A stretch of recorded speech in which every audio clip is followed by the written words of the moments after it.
This is Beyond the Big Screen Podcast with your host, Steve Guerra.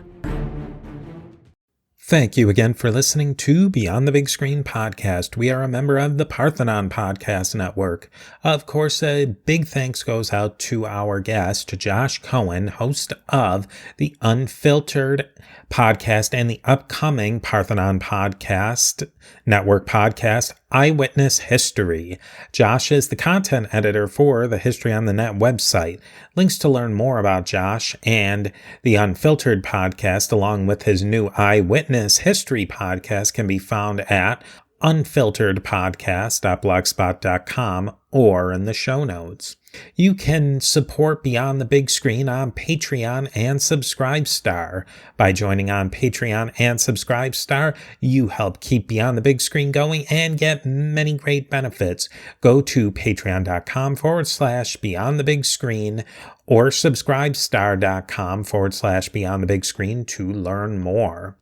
Another way to support Beyond the Big Screen is to leave a rating and review on Apple Podcasts.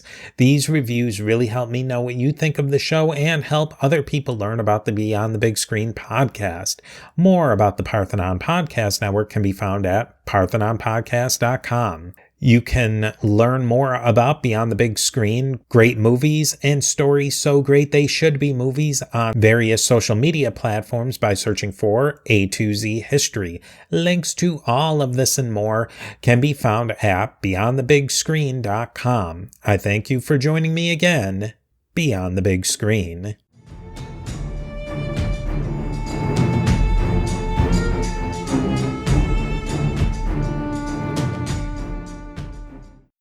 Today, we are going to talk about the incredible 2019 Quentin Tarantino film, Once Upon a Time in Hollywood.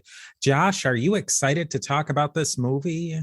I am extremely excited. I have been a Tarantino fanatic basically since Reservoir Dogs came out. And Once Upon a Time in Hollywood, I've probably watched more repeatedly than any other Tarantino movie. So I'm stoked. Now, Once Upon a Time in Hollywood, it's a difficult to place in an exact genre box. It's a historical film. It's alternative history. It's an action drama. It's a fairy tale of sorts. It stars Brad Pitt, Leonardo DiCaprio, Margot Robbie, Timothy Olyphant, Al Pacino, and much, much, much, much more. And as I always say with these films to people is, and when we review them on Beyond the Big Screen at least, we're giving spoilers. So if you don't want spoilers, I suggest watch the movie, listen to this episode, watch the movie, but you can do it in any order you want. Now, going into this movie, you're a Quentin Tarantino fanatic. What was your expectations going into this movie? Yeah, well, first off, Steve, a quick word of agreement for you. It's absolutely a genre-bending film. Therefore, it fits quite nicely into the coterie of Quentin Tarantino filmography. His films are famously hard to really diagnose with the genre. My understanding was it was going to be something, a backstory of the Tate murders, and that we were going to be seeing a lot of exposure to the Manson family. We're going to see Sharon Tate in her element, Roman Polanski in his element, and of course, Jay Sebring heartily tagging along. That was my expectation going into it. What I got was quite a bit more than that. Yes, we do see the Manson family and the family Polanski sprinkled throughout the film, but they're by no means at the forefront. The main plot of the film really is that it's an end of what we call the golden age of cinema. It's set in Los Angeles, 1969, and it follows the paths of actor Rick Dalton and stuntman Cliff Booth. Cliff Booth, of course, played by Brad Pitt, and Rick Dalton played by Leonardo DiCaprio. And there's something of an allegory or a historical cousin that it might have in the form of the partnership between the great Burt Reynolds and his stuntman Hal Needham. They worked something together for 30 years. So that's based on what that partnership is based around. Rick Dalton is coming to terms with having already starred on a very popular show called Bounty Law, is coming to terms with sort of the sunset of his career. Along with the end of the golden age of cinema, he's sort of at a crossroads, and he feels himself fading into the background. He's getting less and less juicy roles, and he's finding himself perennially cast as the heavy by the networks. And this is adumbrated a great deal in a conversation that he has with Al Pacino. Marvin Swartz, Al Pacino plays an agent named Marvin Swartz, and they have this discussion. And then, of course, his stuntman, Cliff Booth, played by Brad Pitt, it follows the goings on in their lives throughout this movie. Yeah, it's interesting. When I walked into this movie, I mean, I've watched Tarantino movies, Pulp Fiction and those movies. This one, though, I walked into it with no background whatsoever. It was just a Friday night and we're, let's pop on a movie. People are talking about this movie and it just unfolded and what is this movie? And I think that is an interesting way to go into the movie with zero expectations, because I've never seen a movie unfold this movie does. Yeah, without question. I went in and watched it, and for at least half the film, I kept asking myself, where is Sharon? Where is Sharon? Where is Polanski?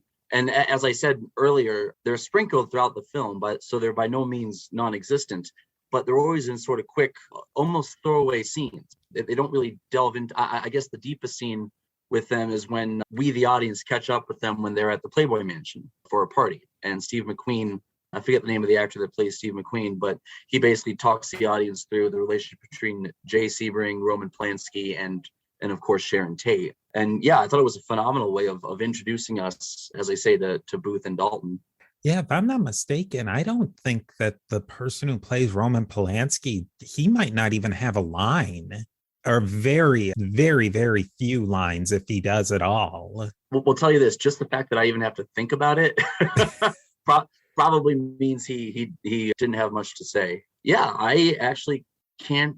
Oh, yeah, there is one where he's throwing something to his dog and he is cursing at his dog getting his morning coffee. Yeah, Jay Sebring definitely gets a lot more lines than Roman Polanski does. Which is ironic because I don't know about you, Steve, but I had no idea who Jay Sebring was prior. I knew something of Roman Polanski given his, let's call them exploits, right? And of course, Rosemary's Baby and so forth. But yeah, I knew nothing about Jay Sebring. Yeah, I can't say maybe if I had read a book at some point during the Manson family, maybe I probably would have read him, but it wasn't one of the names that really stuck in my mind at the least. Now, some of these, since it does straddle the line between fiction and history, so most of the people are historical except for Booth and Dalton. Yeah, without question. Obviously, Manson is a real figure, and Polanski and Tate and so forth. All the characters that were shown outside of Margaret Qualley's character, all the characters that were shown at Spawn Ranch, which I'm sure we'll get into, are real figures as far as I know. I know Tex was, obviously Squeaky Fromm was, and I believe, maybe we can have one of our viewers fact check me on this, but I believe that Dakota Fanning's character, the redhead, was a real character as well. So you talk about blurring, and I'd probably classify the movie before anything else as a historical fiction. Perhaps you could make the case that it's a buddy film, but it's a historical fiction film following the long line of Tarantino movies that we've seen, starting from Inglourious Bastards and moving through to Django Unchained and The Hateful Eight. With everything with Cliff Booth, he just, I don't know, they presented him almost as a little slimy, a little smarmy, especially since it's hanging over his head that he may have killed his wife. But he seems the moral character the whole time. Without question. I mean, a good argument could be made he was the most moral character in the movie. I mean, as you point out, Steve, Rick Dalton's by no means a bad guy, but, clearly an alcoholic, clearly rather has the capacity to be mean. Cliff Booth, as I just repeat myself by saying, is kind of the North Star of morality. Perfect example is he picks up Margaret Qualley's character, Pussycat, who's underage, and he's taken her to Spawn Ranch, and she's, let's say, seducing him, and he doesn't fall for it. And I don't know about you, but when I saw the movie, I was expecting him to succumb. Yeah, so did I, for sure. And the fact that he didn't, that's interesting. That's a different twist. I think because oftentimes in movies, they always go into the worst direction. And I think with this one that even though it's violent and there's all sorts of, that they do have moral failings with, you said, Rick Dalton's an alcoholic, that they do all those things, yet they're always making the right moral choice, I guess, when you might say it really matters. Right, and I do think that's worth commenting upon, because that absolutely separates that movie from the rest of Tarantino's work. I mean, so for example, in The Hateful Eight, Samuel L. Jackson's character, the Major Warren, straight up rapes the son of the general in one of the flashback scenes, and this is supposedly the guy who plays the best guy in the movie, right? So moral conflicts abound in Tarantino's work. So it took me aback to see a sort of, I don't want to use the word simplistic, but certainly a one-dimensional, predictable show of the moral traits of the characters. Maybe we can talk about Rick Dalton's character, because I found what I find interesting about him is that by 1969, he is, if not at the end of his career, he's very much in, and Al Pacino's character says it to him that he can't keep playing the bad guy, getting beaten up at the end of every single one of these television shows or killed, that this is not a way to, it's not his path forward in a career. And he's trying to get him to go to Italy to be in spaghetti westerns. Where does Rick Dalton start? What's sort of his character arc as far as his career goes? Because I think that really is what puts him in his place in 1969. Yeah, I mean, as far as his character arc, I would say he's very much stuck in time. That's sort of alluded to in the movie. It's not really expanded upon. I suspect it's going to be shown more in the novelization of the film, which I'm sure we'll get into. He makes reference to the fact that he's the reason that Bounty Law got canceled, left it to pursue, as he says in the movie, a rinky-dink movie career. And that movie, we don't quite know what happens to the movie career that he's referring to, but he leaves Bounty Law and effectively does this, and then goes on, as you point out, to the network television work of being the bad guy, the guy that gets beaten up every other week. So as far as character arc, we're just seeing the falling star falling further and further. And yeah, he finally decides. Oh, and he's also confronted with some of the eternal archetypal themes of hubris and arrogance. Because if you recall from the movie, one of the things he is very irritated about is, how dare this Agent Swartz come to me with this spaghetti western idea? It's beneath me. It's the end of my career. And Cliff Booth, I think, very soberingly and very level-headedly says, well, going to Rome to star in movies does not seem to be the fate worse than death that you seem to think it is, right? And indeed, towards the end of the movie, it's revived his career, but let's say he's taken on a second life as an Italian film star. I want to say that there was a Westerns actor who was kind of in a similar situation as that and came back, kind of Clint Eastwood in a way, who was a middling actor, and then he was in all those spaghetti westerns, and that was really kind of what launched his career. Gosh, I couldn't say. I'm not super up on my spaghetti westerns. Yeah, I'm not gonna plant my feet as this, but it's kind of a similar. That was a place for people to remake their careers. Well, and I have no doubt it's true for somebody, because I mean, the people actors fighting against leading man actors fighting against the shifting change of what a movie should be, which we see with the end of the golden age of cinema. I'm absolutely certain that they considered other avenues, and spaghetti western was a great thing. Sergio Leone and Antonio Margheriti, who, by the way, for the hardcore Tarantinians, was a real person. He's referenced once in the movie Inglourious Basterds and referenced in Once Upon a Time in Hollywood also. He was a very influential spaghetti western filmmaker. And now, a brief word from our sponsors. It's interesting. I spoke to another person about westerns, and you see it in the movie Once Upon a Time in Hollywood. The western genre is pretty much spent by this point in 1969 historically, and you can see it in the movie where Lancer, and it's a different style of western, that they're wearing kind of hippie-ish clothes, and they're playing, and we'll get into this as well, that this television show inside of a movie, but they're playing with the themes a little bit differently than the standard western, and definitely different than Bounty Law was a decade earlier. Yeah, I mean, the impression I got from Bounty Law, the little bit that we see in the movie, is that it's focused primarily around violence and around the big gunfight, which of course would never be not true for any Western. Lancer is much more dialogue driven. And that in the scene that you're referencing, which is one of my favorite scenes in the movie also, and really shows just how amazing of an actor DiCaprio is. It's much more dialogue driven, and you see plot development. So I'd wager to bet if we could snap our fingers and watch a full episode of Bounty Law together, we'd see a lot more gunfights and a lot less dialogue. Well, you kind of see it in a couple of the little snippets they show of Bounty Law where he's the good guy, everybody else is the bad guy, where we kind of see it play out in Lancer. Dalton's the bad guy, but the character played by Luke Perry's kind of a bad guy.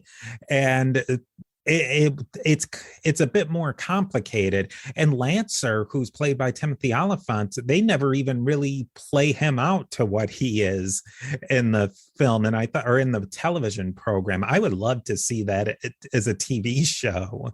Tarantino creates so many universes inside of this universe. It really is a fascinating way to make a movie, I think. It really is. And it's so funny. The one universe that I wasn't sure the movie belonged to was the Tarantino universe. And what I mean by that is we're always looking for the red apple tobacco is the dead giveaway, right? Tarantino uses various products to avoid having to deal with product placements and all that stuff. He just makes up fake products. Big Kahuna Burger, for instance, used in Pulp Fiction and Death Proof and a couple others. The one thing that made me think, oh, okay, this movie does actually fit along in the Tarantino universe is right at the end of the movie when DiCaprio, as Rick Dalton, does a commercial for Red Apple Tobacco.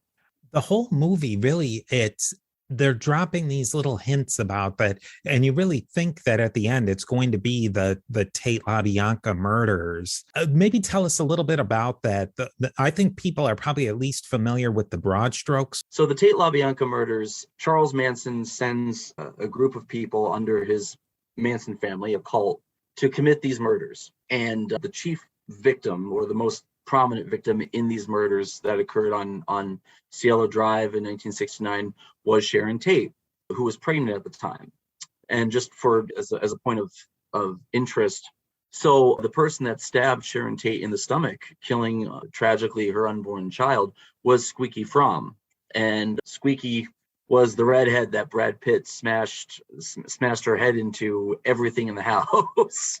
So it made that death was particularly gruesome, and there was a bit of schadenfreudic delight that I had having known that she did that. Tarantino builds into that we know something about it, and that's why I think, well, even he does without out and out saying it, that Squeaky Fromm she's probably one of the most evil characters who come across in the whole. Tex Watson, he seems a little slimy, but Squeaky Fromm, right from the beginning, when Cliff Booth, Brad Pitt meets her at the Spawn Ranch, she just exudes evil. Yeah, without question. And it's funny, kind of in one way, sort of subverting the whole straightforward morality that we see from most of the characters. Let's talk about Tex for a second. You watch the movie, you watch the scene of Spawn Ranch. It's very obviously put in the mind of the audience that Tex is Mr. Tough Guy. The way it's set up, Tex has shown that he can be the adversary to the indestructible Cliff Booth. So that's what we're sort of set up for in our minds. And then, of course, once we see it, once it actually happens, though, when they arrive at Rick Dalton's house, he's the one that's most easily disposed of. He's the first to die. So to think that Tarantino was being a little bit playful with us in a little classic misdirection. There's the one member of the family who drives off. I was wondering if that was something that actually happened. I thought that was such a real scene in the movie when I don't recall which one of the Manson families, one of the women, she says, "Oh, I forgot my knife in the car," and she runs off and drives away. Yeah, I'll have to say I didn't look. I should have checked that out. One thing one kind of, I guess, criticism or complaint that I had, I get that there had to be a plot. Basically, the would-be murderers, they had to talk through the process of, okay, we're not going to the Tate residence tonight. despite the fact that that's what Manson told us to do. Make it witchy. Remember the make it witchy. And one of the women, the one that actually ends up getting torched, goes into a fairly long monologue of, whoa, that was Rick Dalton. That was Jake Cahill from Bounty Law that just came out screaming at you. Why don't we kill them? Because we grew up watching them, and this is how we learned violence. Now, I always kind of chuckle at that scene because I don't actually think I buy that as a plot point. Tarantino had to get the would-be murderers to pivot, and it had to be Charlie couldn't be in the scene, right? But all I think about is what would have happened if the murderers had succeeded, and then they went back and said to Charles Manson, yeah, hey, you know that thing you told us to do? Yeah, we totally didn't do any of that, and we did something else. I thought it was kind of interesting because he seems to set up Tarantino a lot of dichotomies of Tex, who's supposed to be the person who is alter to Cliff Booth, but he's not. You have this generational difference. You think that all of the Manson family people were probably a generation younger than Booth and Dalton. And you have that conflict of, you might call it today, the Zoomers versus the Boomers. And it's a kind of a attack against their parents' generation, which the hippie generation had a big problem with. Yeah, that's a good point. And maybe I contradict myself slightly, because one thing I can say for sure about the Manson family is they did not have a succinct ideology. And I'm absolutely certain that some of their inner workings was very much contradictory, very much idiosyncratic, dialectical, and that I wouldn't be at all surprised to find that the Manson family repeatedly screwed things up. I think there's another dichotomy between Cliff Booth, Brad Pitt, and Leonardo DiCaprio's character of Rick Dalton. Rick Dalton acts at being the tough guy, and he wears, you notice they keep showing the boots where Dalton's always wearing cowboy boots, where Cliff Booth wears those hippie-ish moccasin type shoes. That Dalton is always portraying himself as the tough guy, but Booth is really the tough guy. He was the army, an army. They don't say it explicitly. It's kind of a dialogue. You were saying exposition through dialogue. I'm fairly certain that the Bruce Lee fight was fantasized. Maybe we can talk about that. That scene is absolutely a product of Brad Pitt's fantasy. He's effectively stepped into the role as a unreliable narrator. And what makes me think that is it starts off the scene, the two of them, Bruce Lee and Cliff Booth, are surrounded by a crowd, right? And when they're swinging, when they're actually fighting, there's nobody there. They all just disappear. Oh, that's interesting. I didn't notice that. When they're filming Lancer and Timothy Olyphant as Jim Stacy comes up to Rick Dalton, there's a quick jump cut where he has a hat and then doesn't have a hat. And that's also interspersed with not quite a flashback, but a fantasy sequence of Leonardo DiCaprio, of Rick Dalton as Steve McQueen's character in The Great Escape, because they're talking about how Rick Dalton's character was passed up for that part, and there was a reimagining there. So I think we see two instances of scenes that can be fairly proven to be fantasy. Yeah, and Rick Dalton, he's lying. He knows he's lying when he blows off Timothy Olyphant saying that, oh, you almost got the role. And he's, oh, no, I didn't even audition for it. And he's thinking in his mind, he went and he did a complete audition. And and they do the Steve McQueen scene, the exact scene from that movie. But we never get a sense that Brad Pitt's character is a liar at all, but that when you say that there was no people in the fight when they were actually fighting in it, and it turns the first part where they're going back and forth, Booth and Lee, and there's all the people around and they're catcalling and whooping them up, and I think it's Bruce Lee comes and does a Bruce Lee comes and does a kick and Booth pushes him aside into the car and there's people there. But when they're fighting hand to hand in karate, I think that was fantasy because Booth says he doesn't know, or he doesn't say he doesn't know karate, but he says that it's BS or something.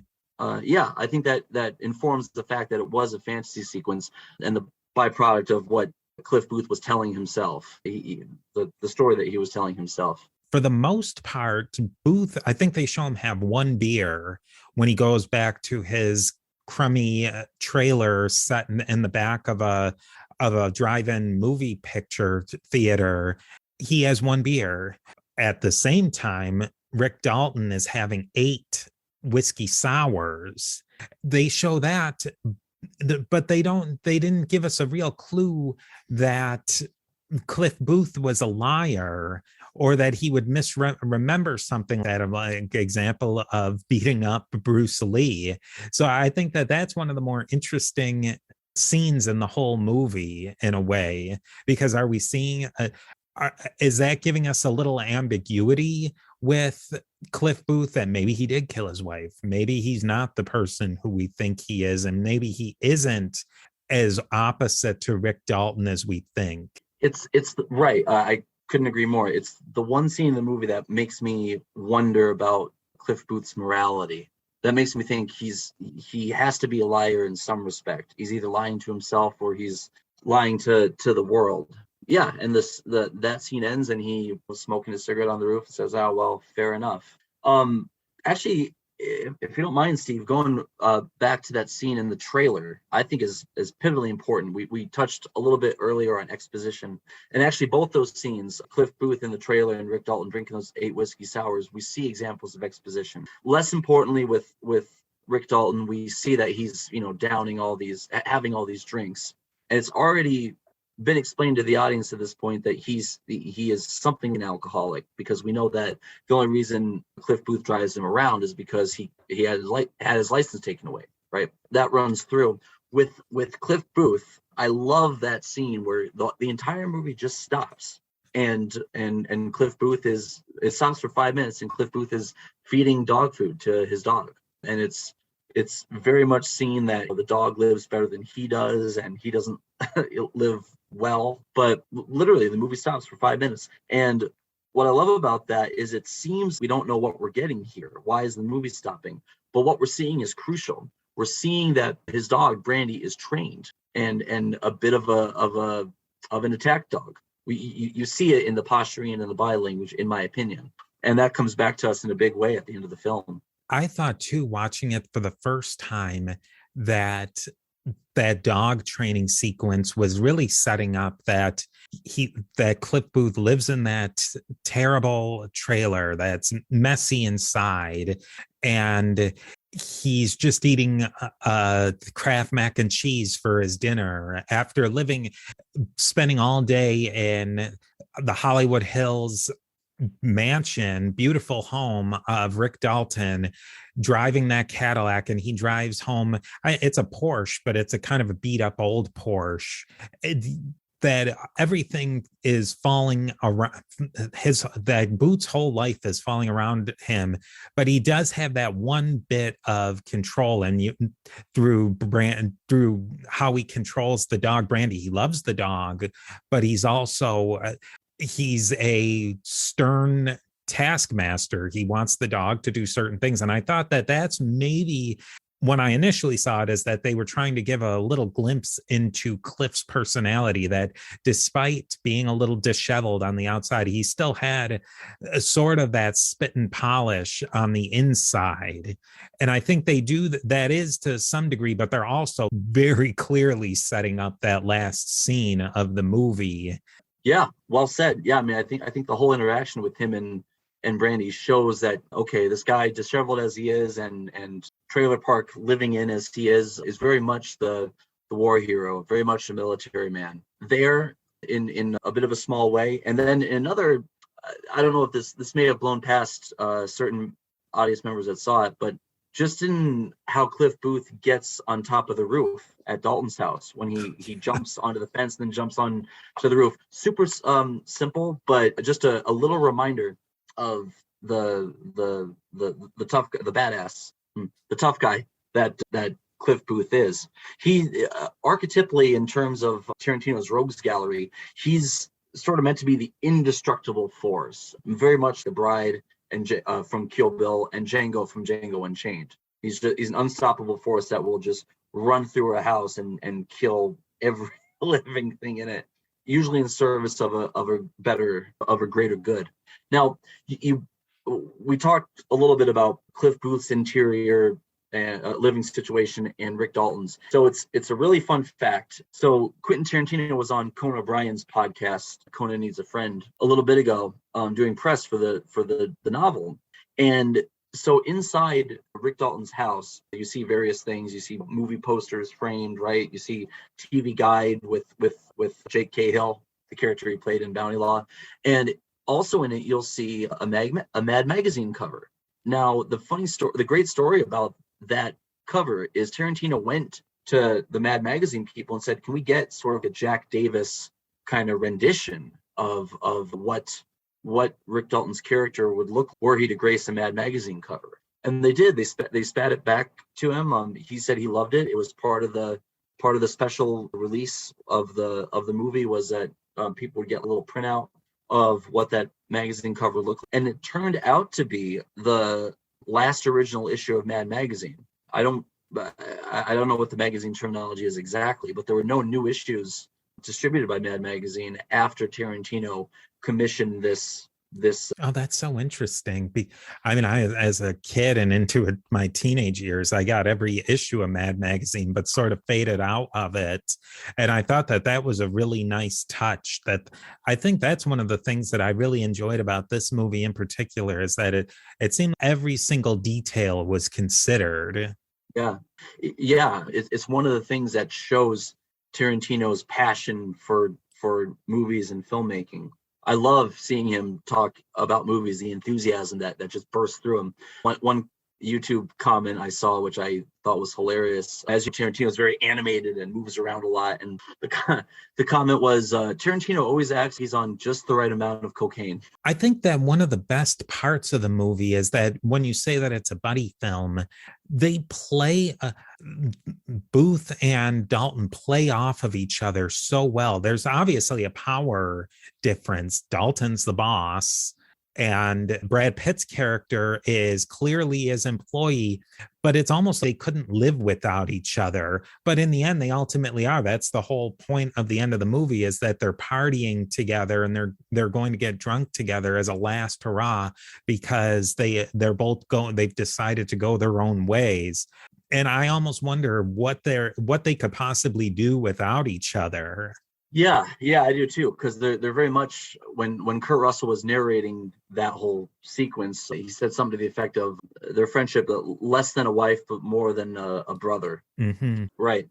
And I know they made a big deal out of the fact that their relationship was ending and that he couldn't afford Cliff Booth anymore, etc. But for myself, I was relatively unrattled and unfazed by it. I mean, I didn't see a reason, assuming Cliff Booth doesn't die in the hospital, which I'm sure he doesn't. Assuming he doesn't die, I see no reason why they couldn't just continue a friendship. They also give the allusion at the end where Jay Sebring and Tate, it was just Jay Sebring comes down and he's, what went on down here?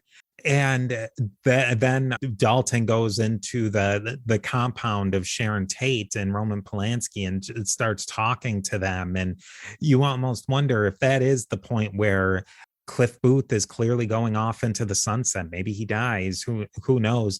And something is probably going to be opening up for Dalton as well. That maybe this is their natural splitting point. Yeah, no, I see what you mean. Well, and Rick Dalton riding into the sunset, and also potentially into a third phase after the spaghetti western bit, movie career, because he says early on in the movie that he's one pool party away from making it into the next movie, because Polanski at the time was the hottest producer in town. At that ending, I'd love to talk about the invasion attack scene if we can, Steve. So I love how it deals with the typical roles of the stuntman and the actor. And what I mean by that is if you watch the scene, it's without question, Cliff Booth does all the heavy lifting. He's the one that kills two of the three people, effectively kills the third one, right? Her face is smashed in from the wolf tooth dog food, and she's, running around maniacally. And he gets stabbed and he's unconscious, and he has taken certainly the brunt of the attack, right? The woman that he throws the dog food can at smashes through the backyard door, breaks the glass, falls into the pool. And then one of my all-time favorite scenes, then Rick Dalton pulls the flamethrower from the shed that he used in 14 Fists of McCluskey and comes out and burnt her to her crisp in a very sort of action-y, attention-grabbing sort of way. So we see those themes where the stuntman does all the heavy lifting, and in effect, the actor gets all the credit. And you can, as you just pointed out, by the end of the movie, Dalton is on his way to party with Sharon Tate and on his way to the hospital. Wow, it really is. And I didn't, until you laid it out, it never struck me that this really is an homage to the stuntman, stunt double actor dichotomy too, or how they play off against each other. Cliff Booth did 99% of the fighting, and ultimately of winning. He's grievously wounded. He just gets carted off. He even says, "Don't come and visit me in the hospital." And he's gone, has nobody to visit him. Meanwhile, Dalton's wife is still in the home. Dalton's married, happily married. The Cliff Booth's dog is still there. Dalton gets to go hang out with Sharon Tate. It is an homage to that relationship between a stuntman, a stunt double, and the leading man in this case. And now, a brief word from our sponsors. So, right. One that immediately comes to mind, and I suppose I did sort of explain it away a little bit earlier. I know a lot of people had a big issue with the way Bruce Lee was characterized in the movie. He's portrayed as a blowhard, as an arrogant, as a mouth, who on top of all of it loses a fight to a stuntman. So I think there could have, but having said that, I explain it away because I do think it's a fantasy sequence. So when we spoke previously, that was an issue that I had, but I feel I've sort of worked past that. But the several issues I do have, I don't think that there was enough focus on Sharon Tate. Now, I struggle with this a little bit. On the one hand, a minute focus on Sharon Tate is a minute away from Cliff Booth and Rick Dalton, which seeing either of them pretty much do anything together is there's that scene of them watching Rick Dalton's FBI episode, right? And I'm having a blast just listening to them talk and just their back and forth. But you asked me at the outset of this, what was my expectation going in? And I expected Sharon Tate, and I expected exposition building of Polanski. So I was hoping I would see more of her. And then also Charles Manson, you only see in one scene. Almost if you blink, you miss him. And that's, of course, the scene that he goes to the Tate residence to look for his friend Terry. And Candy, who, for the audience, is actually Candice Bergen, the actress who was married to Terry at the time. So yeah, I suppose I would have seen more of the Tates and more of the Mansons, only because that's what was presented to me. I think it's really interesting the way that Sharon Tate is portrayed. Even though she has very few lines, she's not portrayed in an altogether positive light. She goes to watch the movie that she's in with Dean Martin, which was an actual movie. And I thought it was really cool how they showed when she's watching the movie, they're showing the real movie with the real Sharon Tate. But Sharon Tate goes to that movie to really just be recognized.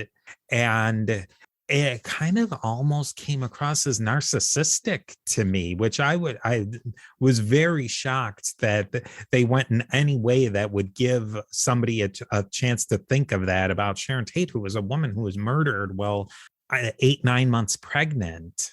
Yeah, it's an interesting scene for all the reasons that you described, because you're right. She definitely goes in with the narcissistic purpose.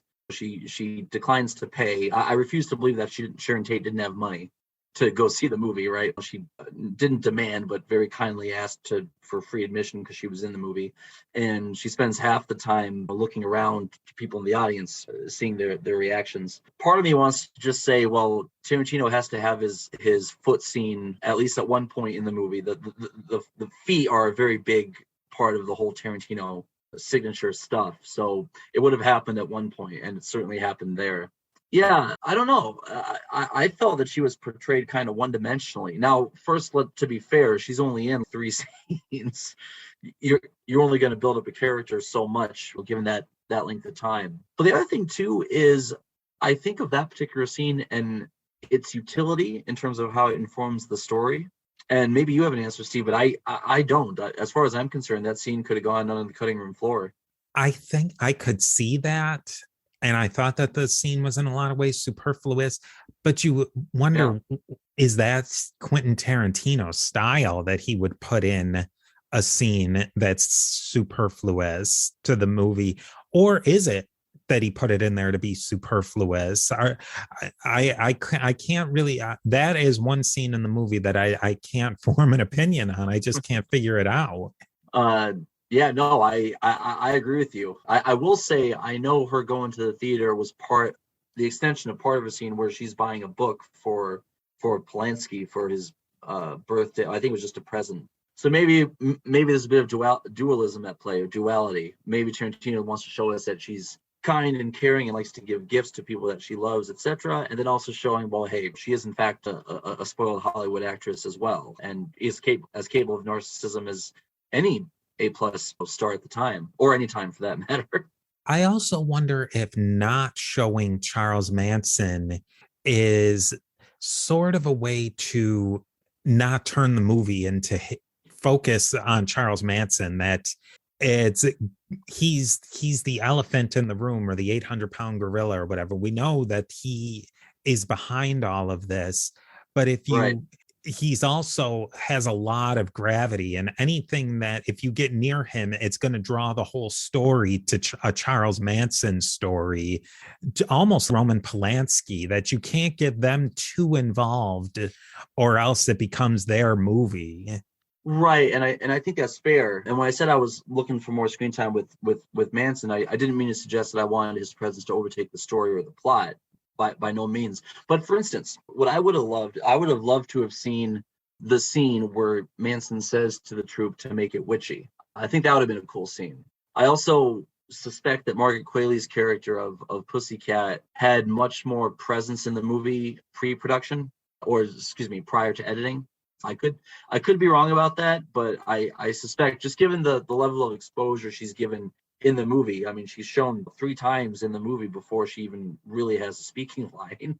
That's not nothing. By the way, she's, just a fun fact, she is Andy McDowell's daughter. Yeah, I think I would have liked to have seen Charles Manson give the actual order. If I had him at Sharon Tate's front door and him giving that order, I think I probably would have been happy with Manson's screen time. They could have done something they did with Steve McQueen, where Steve McQueen, he gives that one speech that's really exposition that we really don't, unless you knew the story beforehand, you wouldn't know what Jay Sebring's role was.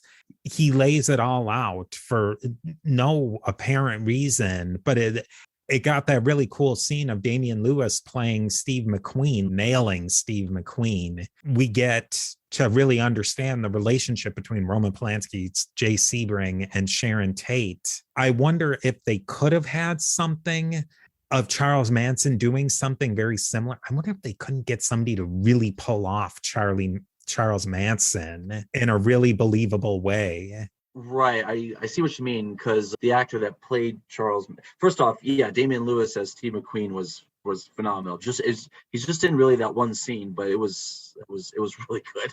And incidentally, just for the record, our intuitions might diverge here a little bit, Steve, because after I heard Steve McQueen tell that story, I was more confused about what Jay Sebring was doing in the whole thing, love triangle. But yeah, I actually had to be told that was Charles Manson. Or no, I didn't realize who that was until I saw the end credits. part of me feels physically whoever played him just didn't quite get there. I wonder if maybe we should give a shout out to Julia Butters, the actress that played the little girl, Trudy Frazier, I think. Oh yeah, she was really good. Yeah, no, I thought she was phenomenal. I hadn't heard of her prior, and then to see her going toe to toe with an actor as amazing as Leo twice, one by the way, where she's in character as her character in Lancer. I have a feeling we're going to be seeing some good things from her. Yeah, those were the scenes too. She was the driving force of the scene too. She was in dominating DiCaprio, and she was in charge of, not only was she in charge of the scene in a movie way, but as in the plot, she was the driver. And you've said it, and so many times in these movies inside of movies, Leonardo DiCaprio and Timothy Olyphant, and they're playing a character inside of a character. It's a Russian nesting doll. I guess a good way to wrap up today is, as an aficionado of Quentin Tarantino, what do you think that Tarantino nailed in this movie, even more so than his other movies? I think for me, the thing that he absolutely nails, and it strikes me because it was the exact experience I had when I watched it in theaters with a friend of mine, is he nailed it as a slow burn kind of movie. I made the comment earlier that nothing, and it's a compliment, but it's not meant to be insulting to Tarantino, but nothing really happens during most of the movie. It's a lot of walking, a lot of talking, a lot of driving, a lot of building. A lot of, you could almost argue it was primarily just exposition building. The rising action and the climax, it seems to me, happened in the last 10, maybe 15 minutes of the film. So the slow burn finally fired off during that home invasion.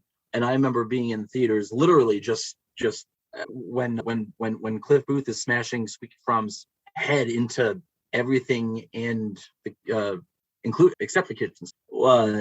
I literally felt my body I literally felt every blow, because I've just been tense all the entire movie. And by the end, when DiCaprio torches the third one, I literally was weak in my chair, falling back. I'll never forget that feeling. So the thing he nails is the slow burn and having just that gut punch of a climax for the audience member.